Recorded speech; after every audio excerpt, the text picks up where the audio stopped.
Hey everyone, and welcome to this explainer. I am so glad you're here. Look, if you've ever stared at a poem and just felt a wave of intimidation wash over you, kind of like you're missing some secret code, you are in the exact right place.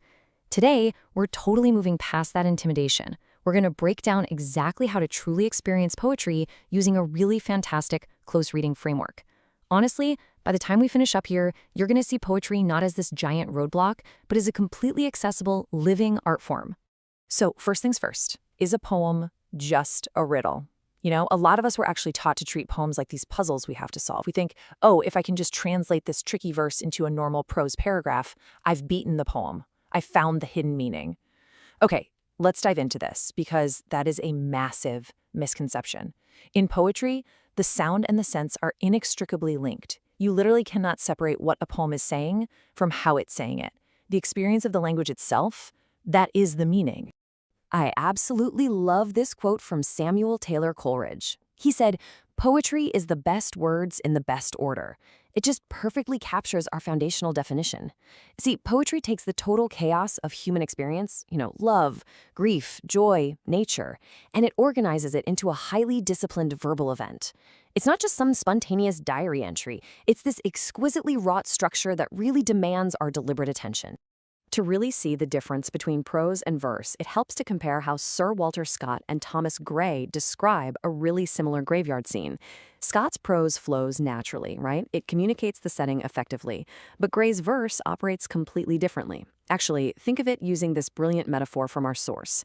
Prose readers are kind of like hikers. They're marching rapidly, just trying to get to the top of the mountain to get the information. But poetry readers? We're walkers. We amble, we linger on the shape of the stanzas, the rhythmic meter, and those sibilant sounds of the evening breeze. When you read a poem, you really have to slow down and just enjoy the view. So here's our agenda for this explainer. Step 1 is context. Step 2, observing words. And step 3, experiencing impressions. These 3 distinct, actionable steps are going to guide our whole learning journey today. By following this progression, we'll go from looking at the broad environment of the poem down to the microscopic tools the poet used, and finally back out to the impact it leaves on your own mind. All right, step 1, context. Think of this as a living conversation. Now, please don't think of context as some dry, boring historical data you have to memorize. Instead, try to see it as a living, breathing conversation among poets happening across centuries.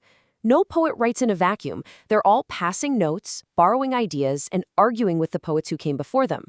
And context can sometimes be deeply biographical. Take these lines from Sir Thomas Wyatt's 16th century sonnet. "Noli me tangere, for Caesar's I am, and wild for to hold, though I seem tame." Now, on the surface, he's writing about chasing a deer he can never catch, one wearing a collar that says, "Do not touch me, I belong to Caesar." But wait, the fascinating biographical rumor here changes everything. Wyatt was actually imprisoned under suspicion of having an affair with Anne Boleyn right before she married King Henry VIII. So, that deer he's desperately hunting? It's likely Anne Boleyn. And Caesar? That's the king himself.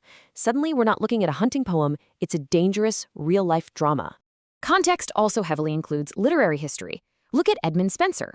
He used what's called a blazon, which was this very trendy, traditional poetic list praising a woman's flawlessly perfect features. You know the type. Eyes like sapphires, teeth like pearls. Well, then along comes William Shakespeare. And this brilliantly illustrates how poets talk to each other. In Sonnet 130, Shakespeare writes, "My mistress's eyes are nothing like the sun," and he even jokes that her breath reeks compared to perfume. He's cheekily subverting Spenser's tired, exaggerated tradition to express a genuine, grounded affection for a real woman. When you know that context, you are suddenly in on the literary inside joke. Moving on to step 2, observing words. These are the microscopic tools. So now we're zooming in from that macro conversation right down to the microscopic tools of the trade. Think of a beautifully crafted poem, sort of like an English garden. It might look wild and effortlessly overgrown, but behind the scenes, it has been carefully and painstakingly pruned. Every single leaf, or in our case, every single word, was placed there deliberately. The foundation of observing words is diction, which is really just a fancy term for a poet's deliberate word choices and imagery. Different word choices change the entire feeling of a poem. For example, the poet George Herbert used incredibly plain, folksy diction, describing his love of writing simply as relishing versing. It just feels honest and sincere. In contrast, Robert Herrick uses ornate, highly decorated diction, talking about golden censers and incense to create this sense of high church reverence. Neither approach is wrong, but the choice completely alters your experience as a reader.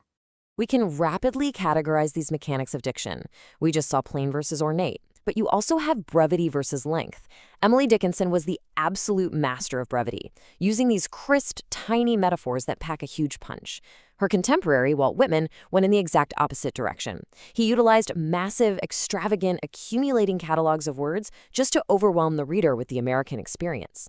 You can also look at the roots of the words themselves. Earthy, short Germanic words feel grounded, while multisyllable Latinate words feel much more grand and philosophical. Beyond just individual words, we really have to look at how words interact through schemes and tropes. Schemes deal with the physical placement and sound of the words, so think of rhyming, alliteration, and sentence balance. Tropes, on the other hand, are your figurative devices. They're departures from literal meaning. Metaphors, similes, and epithets are all tropes. An epithet, for instance, is a short descriptive phrase that can pack immense imaginative meaning into just a few words, like when John Keats describes short-lived beauty as a fair creature of an hour. Schemes of sound are incredibly powerful because they actually make the poem enact what it's describing. Just listen to this line from Lady Anne Finch, "Till torn up forage in his teeth we hear." She's describing a horse grazing in the dark. I want you to literally listen to those harsh T and F consonants, "till torn up forage in his teeth." Those grating consonants are actually simulating the physical sound of a horse ripping grass directly from the earth. The sound literally is the sense. And that brings us to step 3, experiencing impressions. This is all about the impact on our consciousness. Finally, we zoom back out to the reader. You see, the final step of close reading is really about surrendering our imagination to see what remains with us long after the book is closed. It's about feeling how the poem leaves its mark on us. Our analytical framework breaks this down into 3 kinds of impressions. First, sensual impressions, which appeal directly to your physical senses through imagery. Second, emotional impressions, navigating the tone and the shifting mood of the piece. And third, moral impressions, which, interestingly enough, are all about transforming how you relate to the world around you. Central impressions can be woven incredibly intricately.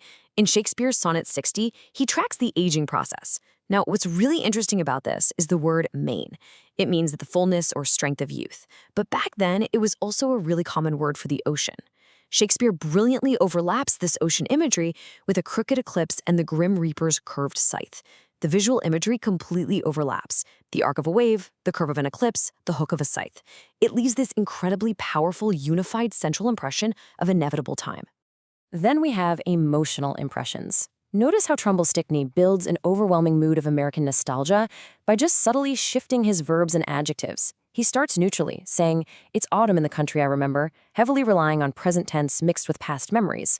But as the poem progresses, the conditions worsen. It shifts to, "It's cold," then "It's empty," and finally, "It's lonely in the country I remember." By just tweaking those few words against the constant refrain, he perfectly captures that mournful, wistful emotion of a past you just can't return to. And finally, we arrive at moral impressions. Now, the absolutely crucial point here is that a moral impression in poetry is not about being preached to. It is definitely not about being handed a list of didactic rules on how to live your life. Rather, a moral impression is about how the poem dilates your moral capacity. It's about widening your sympathies, so that when you close the book and walk out your front door, you have a newfound sensitivity to the dignity of the human beings right there around you. To really illustrate this, our source material shares this incredible anecdote. The presenter was on a delayed, hot, overcrowded train in Boston. Everyone was angry, jostling each other, and he was feeling intensely misanthropic, just completely annoyed with humanity as a whole. But then, this exact Walt Whitman line popped into his head, of the endless trains of the faithless, and it was followed by Whitman's beautiful resolution, that the powerful play goes on, and you may contribute a verse. Remembering those words instantly transformed that miserable, sweaty commute into a beautiful carnival of human life. Suddenly, every single grumpy commuter was invested with deep dignity and value. That is a moral impression in action. And that brings us to our final thought for this explainer. If you approach poetry not as a riddle to be solved, but as a conversation to join, an intricately crafted garden to observe, and an experience to just surrender to, well, how will the next poem you read change your perspective on the world? I highly challenge you to step into that ongoing conversation and allow the verse to actively shape your reality. Thank you so much for hanging out with me today, and keep exploring.